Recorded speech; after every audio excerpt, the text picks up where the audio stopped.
ये छू के देखो अब जाओ हमारे धरने को। अगर इसमें सरकार में दम हो तो छू के देखो। ये छूने क्या कहते ना दिल्ली पर कब्जा कर ले हम, चारों का बॉर्डर घेर रखे हैं हम ना, छू के देखो। काला कानून जब भी इनकी मर्जी हो वापस कर दो, लेकिन जाएंगे तभी हम। काला कानून वापसी हो और MSP की गारंटी हो। नहीं भैया हमारी सुन लो, हम तो 24 लोग भी यहीं लेटे रहेंगे। और राकेश जी वो तो मना कर रही है सरकार। क्या कह रहे? कोई सरकार इनके बाप की हो?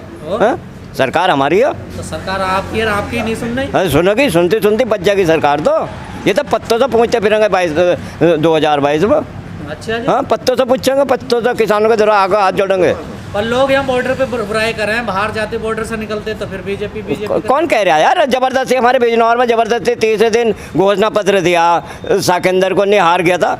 जबरदस्ती कुछ कर लो भाई, जबरदस्ती तो बगैर मट्ठे के कड़े बना लो। कोई हमारे सामने जबरदस्ती हो रही है। हाँ, जबरदस्ती कर ही रहा है, बेईमानी तलातुल कर रहे हैं। उसमें तो कमजोर हो तुम भाई। कमज़ोर तो यही से हम तो कमज़ोर ही मानने जा रहे हैं हम, लेकिन वोट तो हमारे हाथ में हो। वोट तो हम देंगे ना, वोट से ही हम बैठाया था गद्दे पर। जो आदमी गद्दे पर बैठाना जानो वो हटाना भी जानो। लेकिन राकेश जी आप कह रहे हो हम वोट दे देते हैं, बाद में बेईमानी हो जाती है। कौन भाई? देखो वैसा मशीन का मुझे विश्वास तो है नहीं। यूँ तो मैंने पहले भी कहते धरना तो मुझे 22 तो जिस दिन ये खत्म हो जाएगा धरना तो मैं जरूर दूंगा। मैं इस अपने उत्तर प्रदेश में मशीन से चुनाव नहीं होने देने को भाई हम। लेकिन 5.5 महीने 170 दिन आपको लगभग होने वाले। ओ भैया, बालक तो 9 महीने में हो।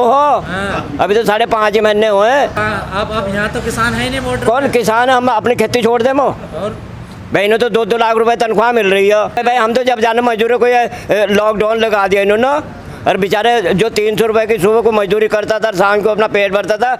हम तो जब जाने अपनी तनख्वाह को उन मजदूरों को देमो, ये जो किसानों को देमो, ये हमारा तो अभी पेमेंट भी नहीं दिया इन्होंने भाई। अभी गन्ने का पेमेंट 15 दिन का दिया। 17 मील हमारे उत्तर प्रदेश में बजाज ग्रुप के सिवा बेईमानी करो जाओ, ये इनके सिर पड़ेगी।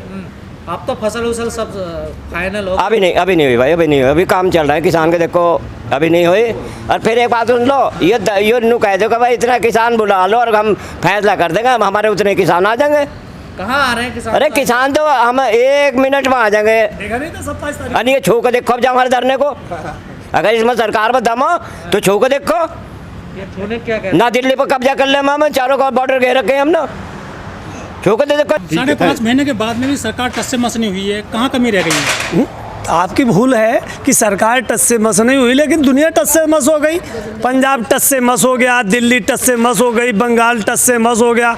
टस और मस दोनों चीज़ें आपके सामने आ चुकी हैं कि परिणाम हम लोगों का, हम लोग किसान हैं। आज अभी तक भी आज किसान हैं, हमारी फसल 6 महीने में आती है। अब चुनाव को 6 महीने हो गए, 6 महीने में आपने देख लिया कि 3-3 स्टेटों के परिणाम आ गए, बीजेपी की स्थितियां खराब हो गई। और अब तो इस ज़मीन की बारी आ गई जहां से 80 सांसद निकलते हैं उत्तर प्रदेश की।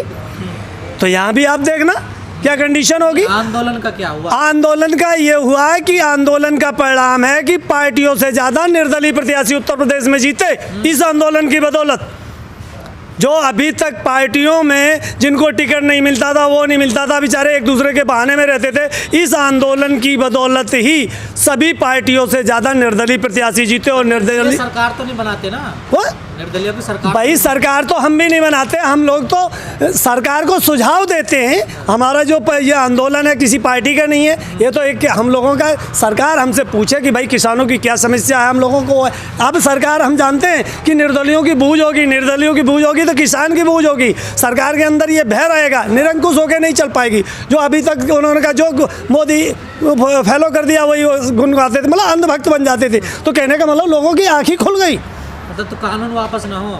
कानून तो वापस, सच्चाई ये है कि अगर ये वापस नहीं करते तो हमारे लिए तो बहुत अच्छी बात है, क्योंकि हमें वापस इनको करने का मौका मिल रहा है। पंजाब से इनको वापस कर दिया, दिल्ली से इनको वापस कर दिया, बंगाल से इनको वापस कर दिया, यूपी से इनको वापस कर देंगे। और जिस दिन यूपी से वापस कर देंगे आपको बता देते हैं कि उसके दूसरे ही दिन दिल्ली से वापस।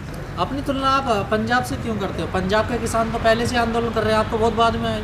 भाई नहीं, पंजाब का किसान नहीं, सच्चाई ये है कि हमारे यहाँ जो है उत्तर प्रदेश काफ़ी लंबा प्रांत है। 1000 किलोमीटर से ज़्यादा इसकी लंबाई है। टाइम पर जो ट्रेनें वगैरह रुकी थी, किसान को आने जाने में बाधा थी।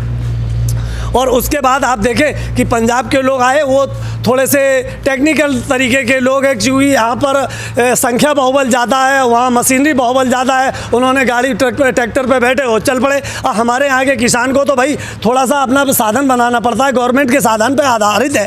पंजाब एक ऐसा प्रदेश है जहाँ पर आर्थिक मजबूती है, हमारे बिहार और उत्तर प्रदेश की उतनी आर्थिक मजबूतियाँ नहीं है, इसलिए हमारे जो इस एरिया के किसान हैं वो थोड़े कमज़ोर टाइप के, मतलब आर्थिक कमजोरी है, मानसिक कमजोरी नहीं है, संख्या कमजोरी नहीं है। तो बड़े उत्तर प्रदेश के ही हैं। हाँ? बड़े नेता तो उत्तर प्रदेश।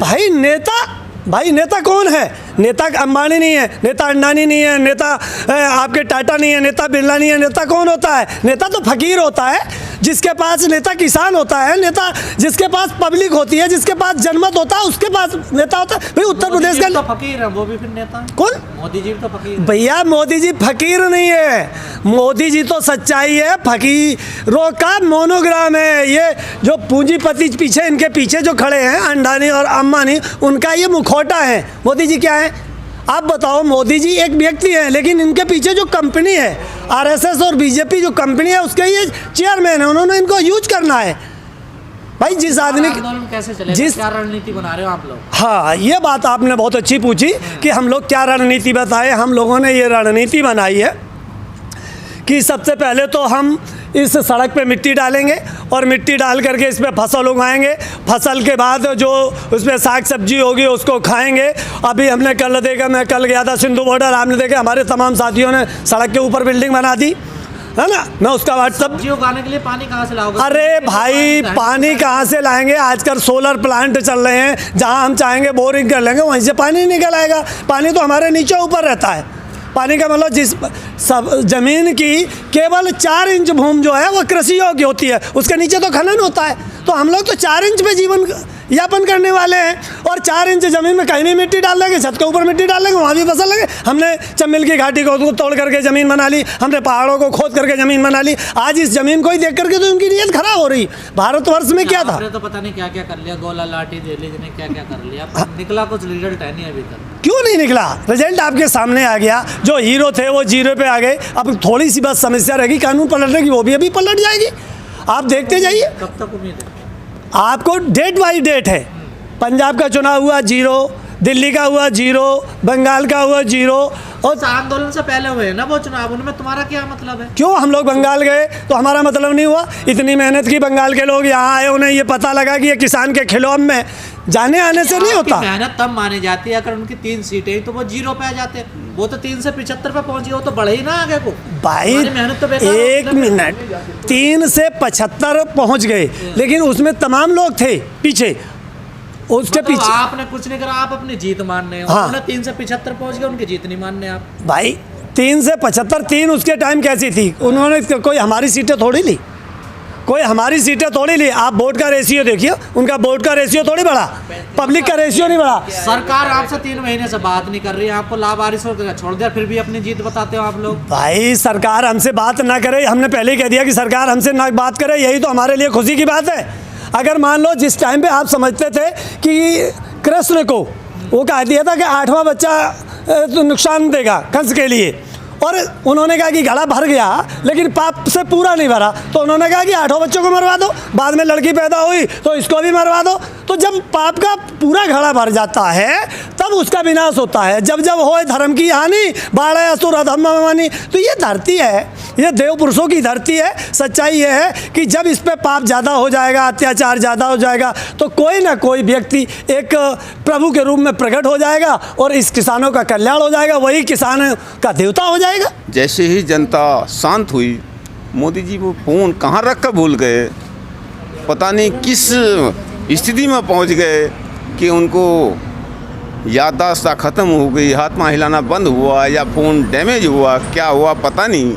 और सरकार ने किसान की तरफ से मुंह फेर लिया। चाहते हैं कि सरकार को ईश्वर सद्बुद्धि दे और किसान की सुने, नहीं तो इनका वही हाल होगा। चाहे खरबूजा चाकू पर गिर जाए या चाकू खरबूजे पर गिर जाए, नुकसान खरबूजे का ही होता है। तो इसी तरीके से अगर किसान से नाराज़ रहे या किसान इनसे नाराज़ होता रहा और आने वाला 2022 का इलेक्शन आ गया विधानसभा यूपी का, तो इनका कोई नाम लेवा भी नहीं बचेगा। जो वादे करते थे 200 प्लस की वादा कर रहे थे, तो वहाँ भी आप 76 सीटों पे ही सिमट कर रह गए, तो क्या हुआ इसका? बड़े ना वहाँ भी, अगर 3 से वो 75 पे पहुँच जाते तो बढ़त मानते नहीं तो उनकी घटे तो नहीं। केंद्र में सरकार है, उसके दबाव में इतने तक पहुँचे, केवल हिंदू मुस्लिम करके नहीं। लेकिन तो मुजफ्फरनगर में क्या हुआ? जो लोग कहते हैं कि हम बीजेपी प्रत्याशी को घुसने नहीं देंगे, बीजेपी नेता को घुसने नहीं देंगे, सबसे ज्यादा जिला पंचायत के लोग जीते हैं बागपत से, मुजफ्फरनगर से। नहीं तो यहाँ भी कुछ सरकार है, सरकार के दबाव में जिताया होगा, नहीं तो जनता तो नाराज है, किसान नाराज है, उसके बावजूद भी इनके हाथ में कुछ दबाव रहता है।